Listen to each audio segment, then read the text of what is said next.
Nabarangpur कसाडुंगा blocker कोईगुड़ा ग्राम में December पौष मासरे आज स्वच्छतार पर्व भवानी यात्रा पालित हो गाँ परिवेश को निर्मल रखी एवं रोगमुक्त करने पर्व वर्ष को थे नवरंगपुर विभिन्न स्थान में पालन कराए।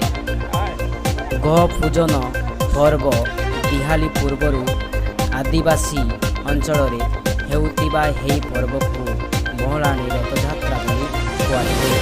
ग्रामर महागंगाधई ठाकुराणी मंदिर गाँ परिक्रमा करी महांक शिरा कड़िया शिरा